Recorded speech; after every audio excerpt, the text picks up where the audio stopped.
Улут өзүнүн маданияты менен, тарыхы менен, эң биринчи тили менен айырмаланабыз. Биз шуну аябай терең түшүнүшүбүз керек. Биз мынакей Түгөлбай Сыдыкбек деген агабыздын Табалга деген китеби бар, ошону окусаңыздар билесиздер. Мына ошондо ошо киши жазган. Биз улам заманбап болобуз деп, алдыга умтулабыз деп, чет өлкөнүн немесин кабыл алып отуруп, мынакей өзүбүздүн эң баалуу тилибизди чанып, урухий дөөлөтүбүздү чанып, ушундай жаман акыбалга таш кейпибизге келдик. Мен илгери эмес, бир жакынкы эле 5-жыл аралыгында Ошто комушчулар боюнча фестивалга катышып, анан чай ичип атып, жанымда бир жигит бар экен. Мен курактуу болсо керек деп, анан кийин адайы тилде суроо берсем болмок экен. Мен мынтип сурадым адан: "Сиз кайсы жылкысыз?" десем, ада тамаша көйнөм экен. Мен Алайдын асыл тукум жылкысынанмын го" деп жооп берди магачы. Ошолдо отургандардын баары күлүп, мен дагы ыңгайсыз абалда калып, "Көрсө сиз кайсы жылы туулгансыз, жашыңыз канчада?" деп адай тил менен сураш керек экен. Мына көрдүңүздөрбү? Ошондо мен сразу ыңгайсыз абалда калдым да. Көрдүңүздөрбү кандай? Анан кийин туура айтасыз. Бир жерде Дашаевча жана орусча жазууду туура айттыңыз аябай. Абдан байкаган экенсиз. Анан мен жакында Бишкекке барып Айчүрөк универмагга кирсем, биринчи этаждын бүт баары англисче жазууго. Айчүрөк универмагга кош келиңиздер деп бир топчан кызды ошол жерге эметип койсо кандай соң көрүнөт. Айтып атасыз жакылатыңызда, Бишкекте Ошто ошо кыргыздын тилине буруш өтө кыйын болуп калыптыр депчи.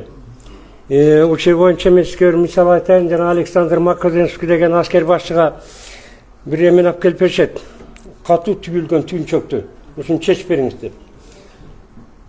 Ошонткенде ал кылычын суруп эле түйүнчөктү шак дегизе бир чапанда эки бөлүнүп калат.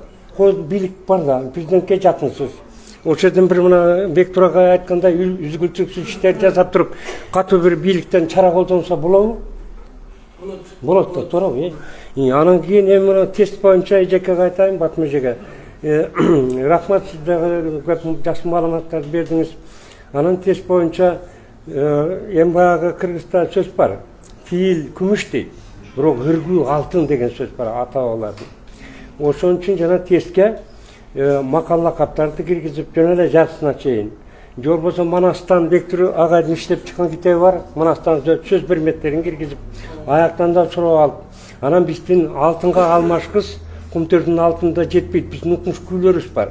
Ошол күйлөрдүн баштарынан угузуп, кайсы күү, бул кайсы күү деп туруп, эметсе болобу тестке? Болобу?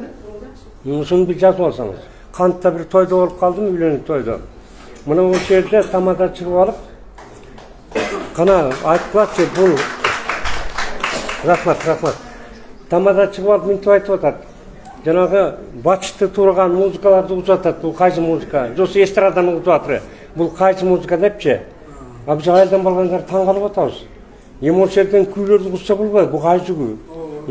Бизде Хусейин Эсенаманов деген бир жакшы тамада бар. Күйлөрдү угузуп, бул кайсы күү деп туруп эме тойлорду ушундай кылат да. Анан биз тойлордо өзүңүз билесиз, европалашып кетти. Жалаң барганда даңкылдак аксакалдар тажап кетишет. Ошол жерде мындай бир акын чакырып мактатып ырдаган салтыбыз бар эмес беле? Бир акын чакырып ырдасак болбойбу? Же ошол жерден бир комушчун чакырып ата-бабасын жана нарк насилин эместек болбойбу? Биз ата-бабалар бизге мына Европанын музыкасын таштап кетти беле? Чын да болбойт да бул. Эми ошон үчүн мына Бектурага айткандай бир үзгүлтүксүз катуу иштер жасасаңыздар. Мынакей кайдыгерлик менен эмне болуп баягы бирөөгө айтсам, "Ой, Маңкурт намаз экен. Маңкурт айланып калдык" деді. Маңкурттан эми чыга алга. Ушул жагын бир эсиңизге алсаңыз. Рахмат.